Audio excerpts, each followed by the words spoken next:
déplace les montagnes, me couvre de ses ailes dans la sombre vallée. Mon Dieu est si grand. Mon Dieu est si grand, sa main vient me relever. Alléluia. Quand je suis prêt à tomber, il règne à jamais. Mon Dieu. Il est grand, il est plus grand, tout. Il est plus grand. Si grand, Si grand. si grand, Si grand. Oh, il est puissant. il est puissant, Puissant. il est puissant, Puissant. il est puissant, Puissant. il est puissant, si grand, Si grand. si grand. Oh, mon guérisseur. Mon guérisseur, Mon guérisseur. mon guérisseur, Mon guérisseur. mon guérisseur, Mon guérisseur. mon guérisseur, si grand, Il est si grand. si grand. Chante la mon guérisseur. Mon guérisseur, mon guérisseur, Mon guérisseur. mon guérisseur, C'est Jésus. mon guérisseur, si grand, Si grand. si grand. La pluie des guérisons. La pluie de guérison descend, la pluie de guérison descend. Je n'ai pas peur. Je n'ai pas peur, Je n'ai pas peur. je n'ai pas peur. La pluie. La pluie de guérison. Que ce matin que le ciel soit La ouvert. pluie de guérison. Que ce matin qu'il pleuve en ces lieux.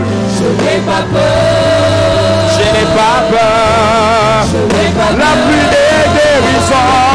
Pluie de guérison descend. Jésus est. Pluie de guérison descend. Jésus est. N'aie pas peur, Jésus est. n'aie pas La peur. pluie des guérisons. Pluie de guérison descend. Jésus est. Pluie de guérison descend. Il descend. N'aie pas peur, Alléluia. je n'ai pas peur. Est-ce que tu peux parler à ces dieux? À ces dieux puissants. À ces dieux de gloire. À ce Dieu bon. Qui n'a pas de fin, qui n'a pas de limite. Qui est capable de tout, capable de grandes choses. Capable, plus que capable. Alléluia.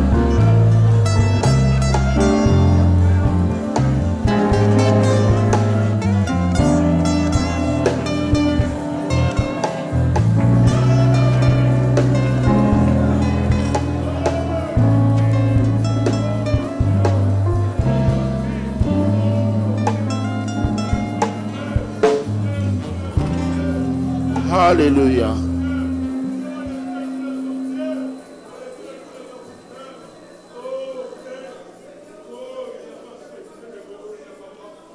Alléluia.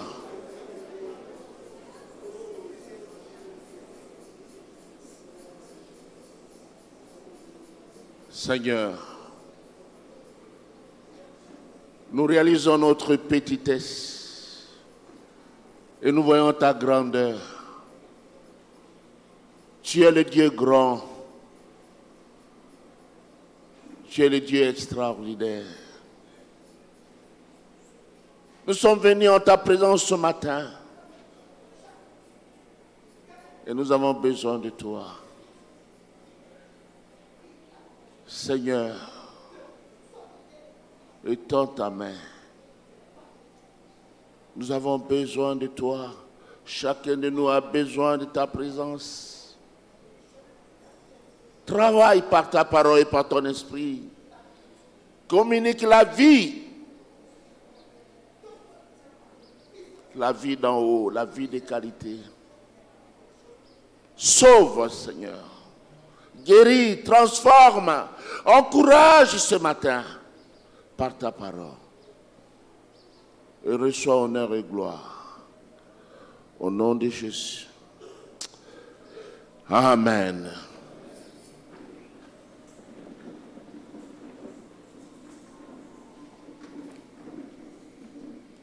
Je vous invite à ouvrir vos Bibles dans Jean chapitre 11.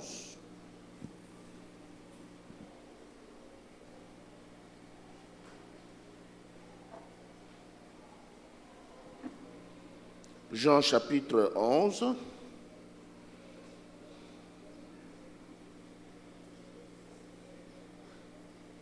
Nous lisons à partir du verset 1 jusqu'au verset 7, et nous sautons. Nous lisons les versets 11 jusqu'à 14, et puis enfin les versets 17 à 26. Commençons avec le verset 1. Il y avait un homme malade, Lazare de Béthanie, village de Marie et de Marthe, sa sœur.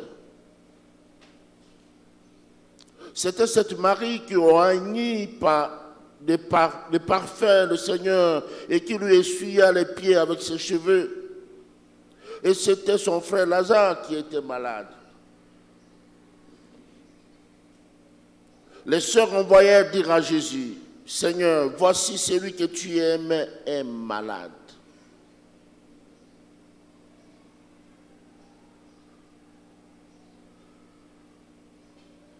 Après avoir entendu cela, Jésus dit, « Cette maladie n'est point à la mort, mais elle est pour la gloire de Dieu, afin que le Fils de Dieu soit glorifié par elle. » Or, Jésus aimait Marthe et sa sœur et Lazare. Lors donc qu'il eut appris que Lazare était malade, il resta 2 jours encore dans le lieu où il était. Et il dit ensuite aux disciples, retournant en Judée. Versets 11 à 14. Après ces paroles, il leur dit, Lazare, notre ami dort, mais je veux le réveiller. Les disciples lui dirent, Seigneur, s'il dort, il sera guéri. Jésus avait parlé de sa mort, mais il crut qu'il parlait de l'assoupissement du sommeil. Alors Jésus leur dit ouvertement, Lazare est mort.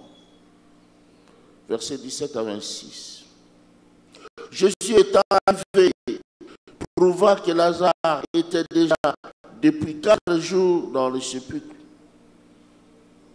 Et comme Béthanie était près de Jérusalem, à 15 stades environ, beaucoup de Juifs étaient venus vers Marthe et Marie pour les consoler de la mort de leur frère.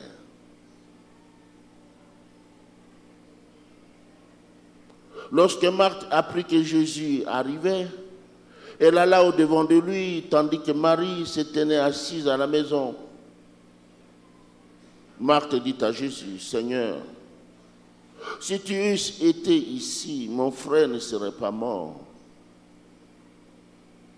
Mais maintenant même, je sais que tout ce que tu demanderas à Dieu, Dieu te l'accordera. Jésus lui dit, ton frère ressuscitera. Je sais, lui répondit Marthe, qui ressuscitera à la résurrection au dernier jour. Jésus lui dit, je suis la résurrection et la vie. Celui qui croit en moi vivra, quand même il serait mort. Et quiconque vit et croit en moi ne mourra jamais. Crois-tu cela? Amen. Bien-aimés dans le Seigneur, ce matin, je vais continuer avec ce même thème de la présence de Dieu. La présence manifeste de Dieu. Et ce matin, l'accent sera mis sur la présence de Dieu dans nos difficultés. La présence de Dieu dans nos difficultés. Et m'appuyant sur ce reçu de Marie et Marthe et de Lazare, je répartis mon message en 2 points principaux. Le premier point, c'est connaître Dieu. Pour vivre la présence de Dieu, il faut premièrement connaître Dieu. Et le second point, c'est expérimenter sa présence. Revenons au premier point, connaître Dieu. Bien-aimés dans le Seigneur, on connaît Dieu si on connaît Jésus. Est-ce que vous m'entendez bien? On connaît Dieu si on connaît Jésus. Jésus est venu donner le visage au Père. Celui qui a vu Jésus a vu Dieu, disait-il lui-même. Celui qui m'a vu a vu le Père. On connaît Dieu si on connaît Jésus.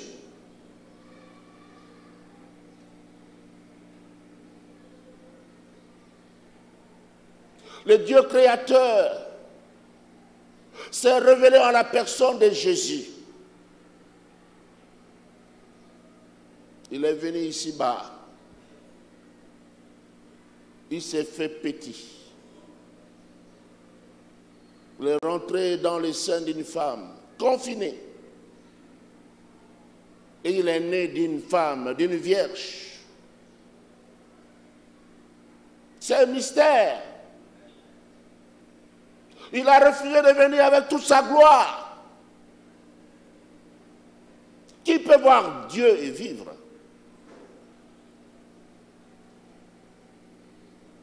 Même quand Dieu parlait au mont Sinaï et qu'il y avait du feu, le peuple d'Israël disait à Moïse, qui te parle à toi-même, et que toi tu nous parles, que tu nous transmettes cela.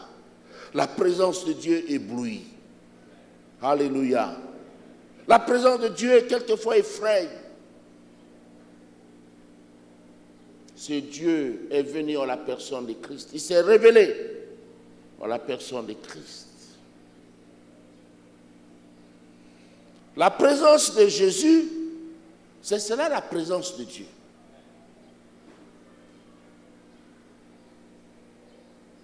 Jésus, on l'a appelé Emmanuel.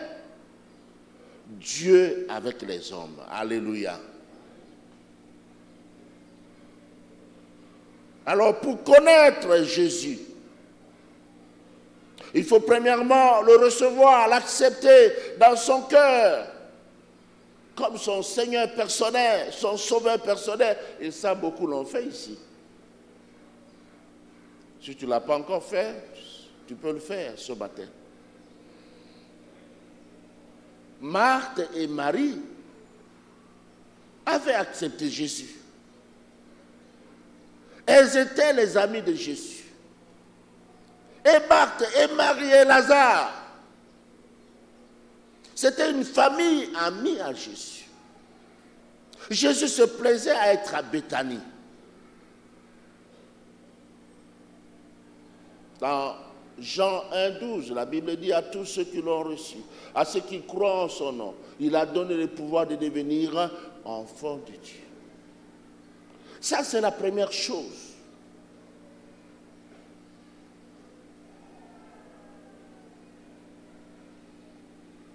Et pour connaître Jésus, la seconde chose, c'est développer une relation avec lui. Marie et Marthe avaient développé une relation, une intimité avec Jésus. Souvenez-vous de ce qu'on nous dit dans Luc 10, versets 38 à 43, 38 à 42. Marthe préparait pour le Seigneur. Et Marie était au pied du maître, assise au pied du maître.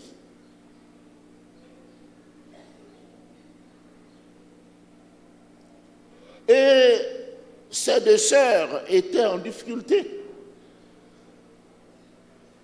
Leurs frères étaient malades.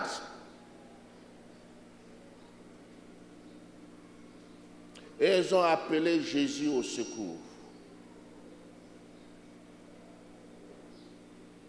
Elles savaient que la présence de Dieu dans les difficultés était la solution à leurs problèmes. La présence de Dieu dans tes difficultés, c'est la solution à ton problème.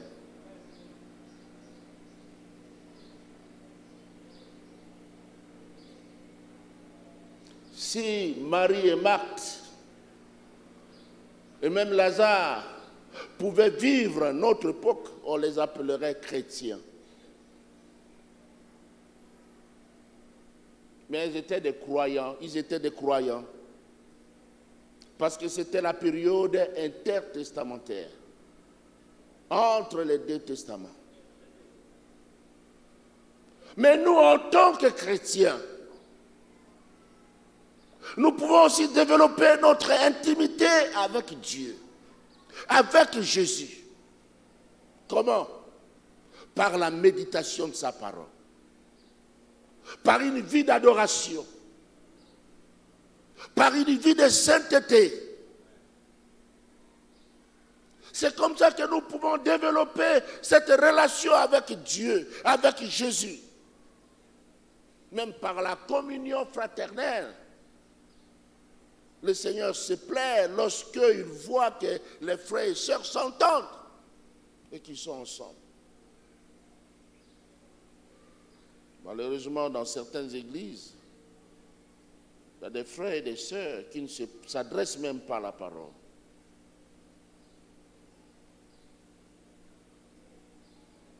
Bien-aimés, une fois que nous développons la relation avec Dieu, Dieu cherche des amis. Même Dieu le Père avait des amis. Abraham était son ami, alléluia. David était son ami. Une fois que nous développons cette relation, cette intimité avec Dieu, nous pouvons découvrir de quoi Jésus est capable. On peut découvrir qu'il est capable de guérir. Il est capable de changer de situation. Il est capable de relever la tête de quelqu'un. On peut découvrir.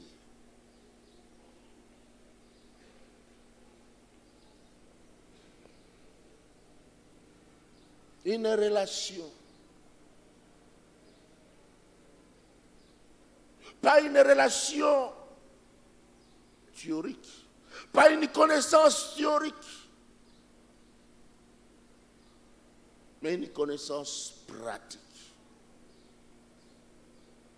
Si on sait que Jésus guérit, on doit croire qu'il guérit aussi.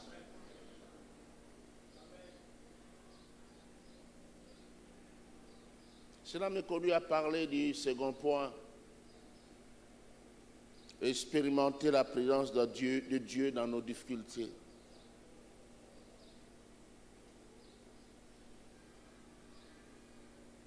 Marthe et Marie connaissaient Jésus. Elles avaient développé une relation avec le Seigneur.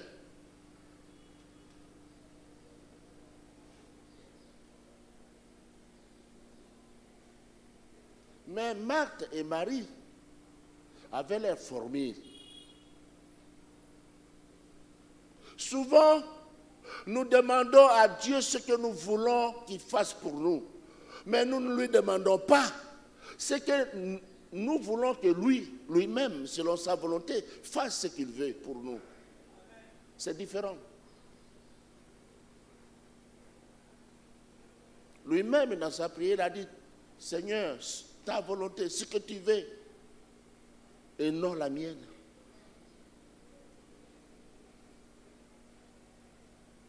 Nous devons demander que sa volonté s'accomplisse, que son plan s'accomplisse, et non notre plan. Souvent, les gens ont leur formule, des formules. Et la formule de Marthe et Marie, c'était que Jésus réponde immédiatement à leur appel. Ça ne marche pas comme ça avec Jésus. Il est souverain. Il fait ce qu'il veut, quand il veut, avec qui il veut, où il veut. Il ne reçoit pas d'ordre. C'est vrai qu'il faut l'appeler. Quand on a développé une intimité, une relation avec lui.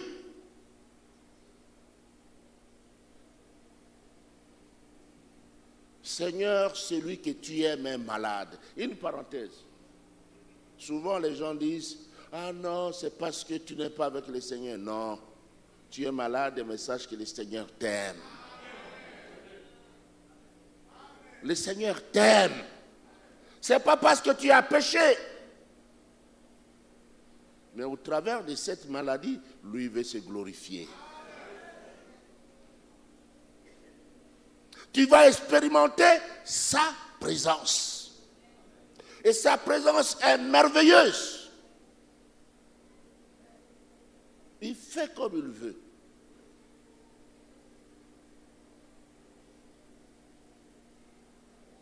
Quelquefois, il peut guérir quelqu'un sans que les bistouris n'interviennent. Et il peut permettre cela. Mais dans tous les cas, c'est toujours lui. Il y a toujours sa main.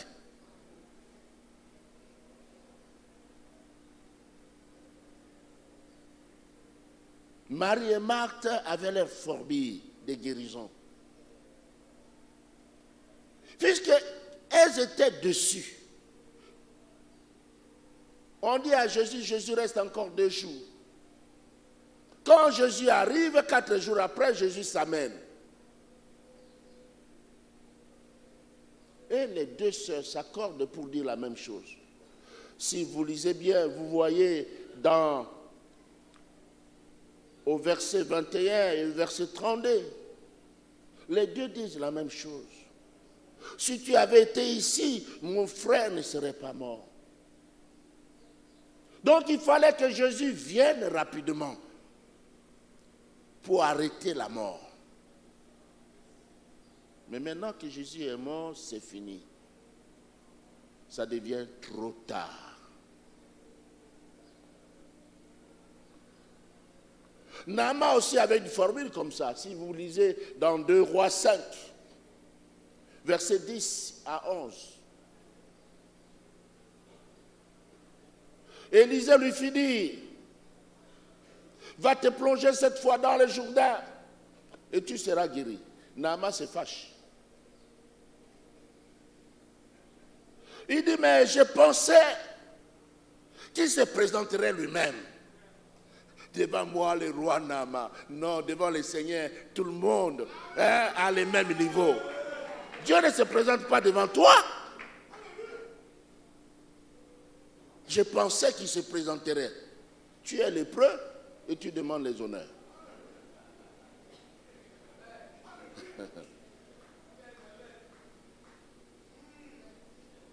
Alors, Naaman dit, je pensais qu'il se présenterait lui-même, qu'il agiterait sa main sur la place, là où il y a la lèpre.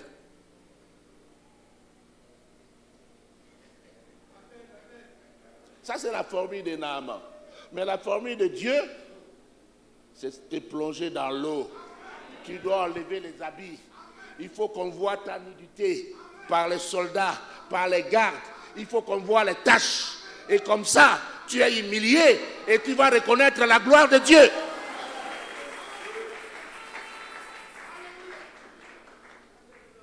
C'est ça, la formule de Dieu. On passe par l'humiliation.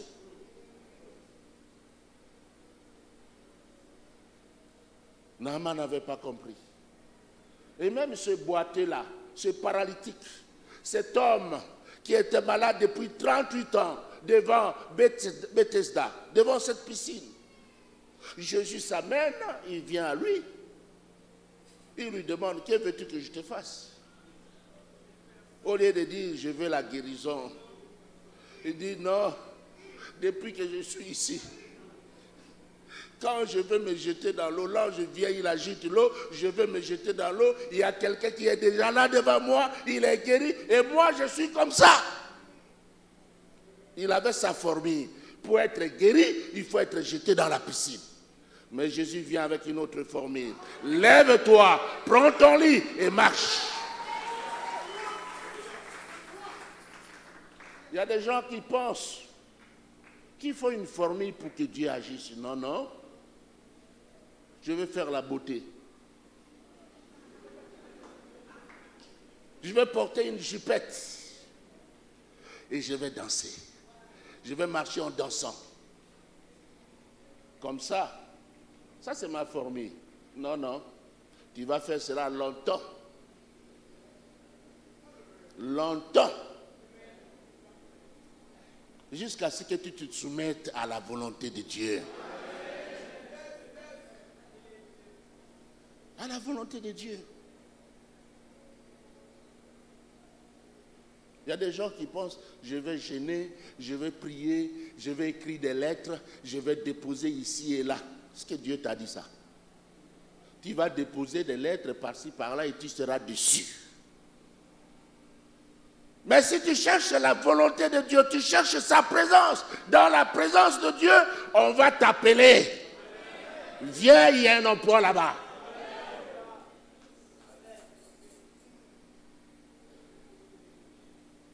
Cherchons sa présence. Autour de sa présence, il y a tout ce que nous pouvons avoir. Alléluia. Dieu est bon. Pour expérimenter la présence de Dieu ici, Marie et Marthe ont fait deux choses. D'abord, elles ont envoyé les messages à Jésus. Pour nous aujourd'hui, qu'est-ce que nous devons faire? Nous devons invoquer Jésus. Jésus, je suis dans un tel besoin. Jésus, je suis dans une telle difficulté. Je veux ta présence. Dans Psaume 50, verset 15, le Seigneur dit, invoque-moi au jour de la détresse et je te délivrerai et tu me glorifieras. Je te délivrerai et tu me glorifieras. Il n'est pas un homme pour mentir. C'est d'abord ça. Marthe et Marie ont fait cela. La seconde chose, c'est d'abandonner toute la situation entre les mains de Dieu, entre les mains de Jésus. Ne pas le commander. Ne pas regretter. Ne pas lui faire des remarques. Seigneur, si tu avais été ici, notre frère, mon frère ne serait pas mort. C'est une remarque polie. C'est poli. Autrement dit, maintenant que tu es venu, tu as mal fait, c'est trop tard. Pour Dieu, il n'y a pas de trop tard. Avec Dieu, on n'est pas en avance, on n'est pas en retard, toujours à l'heure. Toujours à l'heure. Il faut lui abandonner toute la situation entre ses mains. C'est-à-dire le laisser faire. Ne pas lui résister. Quand Jésus arrive au lieu de sépulcre, il dit ôtez la pierre. Marthe dit Seigneur, ils sont déjà. Car c'est depuis 4 jours qu'il est là. C'est-à-dire, Seigneur, il y a une impossibilité qui s'ajoute à une autre impossibilité. Non seulement qu'il est mort, mais il est aussi pourri. Il dégage une mauvaise odeur.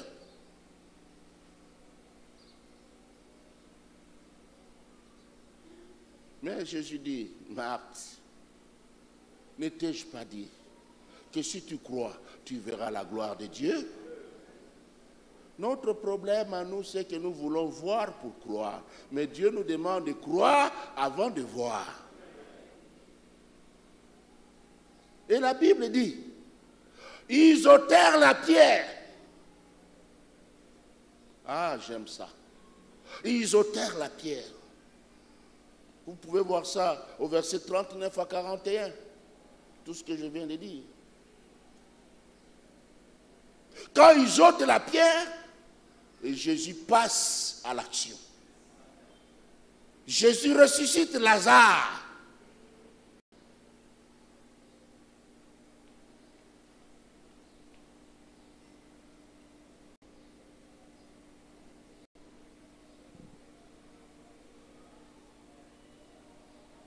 Dans Psaume 37, verset 5, la Bible dit, recommande ton sort à l'Éternel. Mets en lui ta confiance. Et il fera quoi? Il agira. Recommande ton sort à l'Éternel. Mets en lui ta confiance. Et il agira. C'est simple. Il ne faut pas être comme cette femme qui avait son fagot de bois sur la tête, mais transportée dans un véhicule. Mais maman, mais quittez ça. Souvent nous faisons cela. Il y a quelqu'un qui nous porte dans ses bras d'amour. Et nous voulons porter aussi les fardeaux. Laissons-lui tout cela.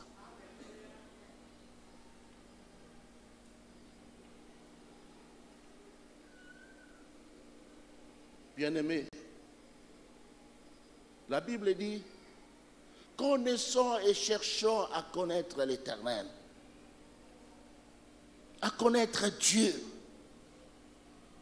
Tu peux le connaître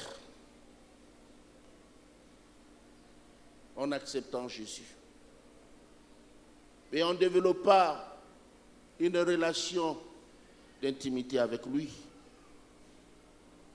Ne te fais pas tes propres formules et ne pense pas que Dieu va obéir à tes formules pour agir.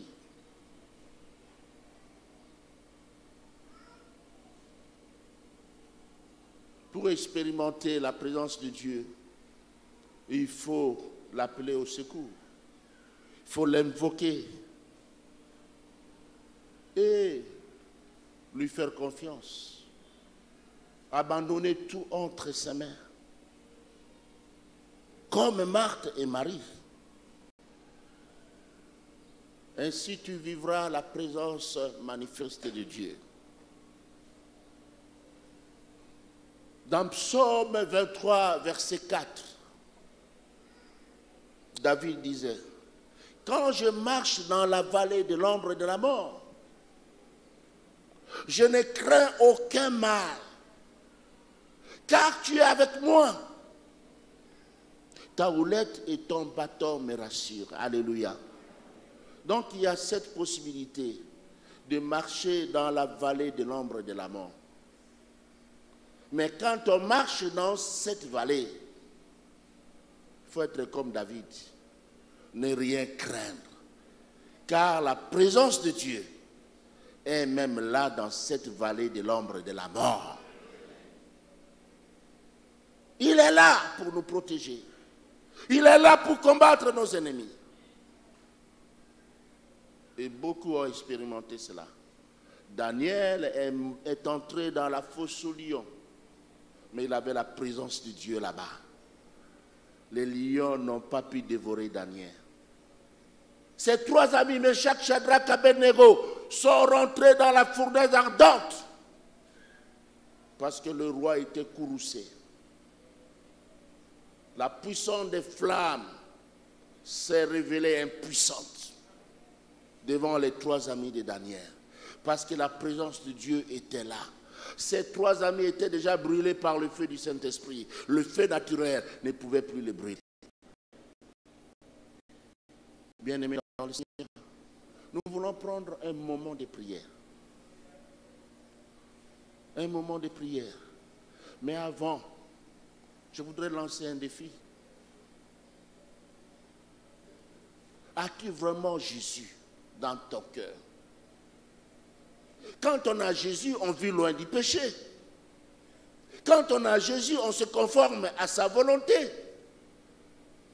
Est-ce que vraiment Jésus est encore en toi? Et s'il est en toi, as-tu développé cette relation d'intimité avec lui? Lis-tu la parole de Dieu? Médites-tu cette parole? As-tu développé une vie de prière, d'adoration? Mènes-tu une vie de sanctification? Aimes-tu la présence des frères et sœurs dans l'église, les réunions de l'église? C'est là le départ. Ensuite, nous allons expérimenter la présence manifeste de Dieu. Si tu es touché par ces messages et tu aimerais qu'on prie pour toi, tu peux lever ta main là où tu es rapidement. Tu peux lever ta main et nous allons prier pour toi. Merci. Que Dieu te bénisse. Merci. Merci. Merci. Soyez bénis. Merci. Gloire au Seigneur. Merci. Le Seigneur voit vos bains. Nous allons prier pour vous après. Mais nous voulons nous lever tous ensemble maintenant. Et prier le Seigneur. Demander sa présence au milieu de nous. Frère, conduis-nous dans un canot.